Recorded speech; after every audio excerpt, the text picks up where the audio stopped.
That's a hell of a record. That is a hell of a record, ladies and gentlemen.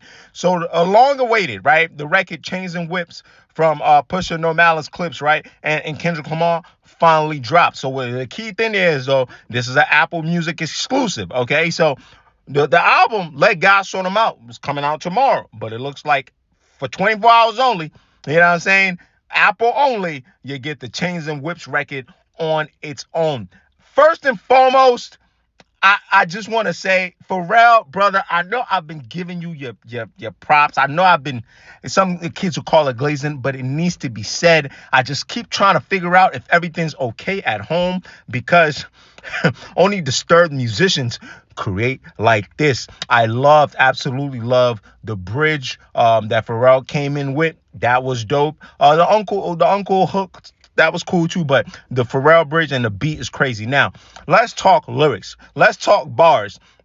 This is definitely, and maybe I owe Complex an apology, right? Because I was like, oh my God, why you glazing? The song ain't even out yet. Now that it's out, maybe if I heard this already as well, I would have started ranking it. I want to give Pusha T some love here because I thought he flowed the best, in my opinion, on this record. I know that Jim Jones already responded to him, but even the lines were like precise and scathing going at Jim, right? So we had heard this months back. And Jim Jones responded immediately once he heard, the snippet. Now, No Malice, I've been on this. He still has the pen. He still has the pen. It's just that because their voices can be a little similar too, I can hear like sort of like just a pristine difference in Pusha. And I can tell that Pusha has been more active. But Malice, boy, still got the pen. And he's the one not taking shots per se at anybody. So if you sleep, you might miss that he actually penning on that record. And to Kendrick Lamar Duckworth, probably the best scheme, right? You talk about alliteration. The Gen, taking that Gen and Genesis, Gen and Juice, and all that stuff. Some people saying shots at Kanye. Some people saying referencing the battle. I just like this hip hop shit.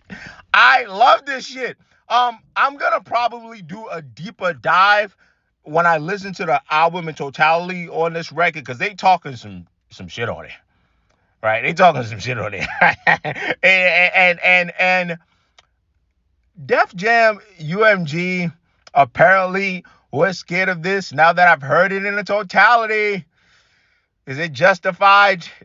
Maybe the energy felt daunting. They were like, oh, maybe, it's not going to look good on a lawsuit. The energy feels daunting. That's that. Now, a few more things. Why they probably doing this? I think, honestly, they're raising awareness for the project. Secondly, beat the leaks. I know some of y'all, you're not old enough to remember a time when, so, albums used to get leaked, bootleggers on CD, they would push the album up. So they probably figured, let's just push the Chains and Whips record up, kind of combat leaks in their own way so people are still excited and listen to it from the source, and the streaming stuff to count. Lastly, though, I have a honestly weird theory. Like, I'll be honest with you guys that it's weird, but it's just my take. And the take is that I think they want Chains and Whips uh, with Apple to have its own day, right? That's kind of because I still believe, or maybe this is a little Hovenger, that there is another feature hidden that they want to have a second day, maybe like a second Kendrick Lamar feature, but I really, really honestly think it's a Jay-Z feature, and that's what they want us talking about all day. All right? Chains and Whips.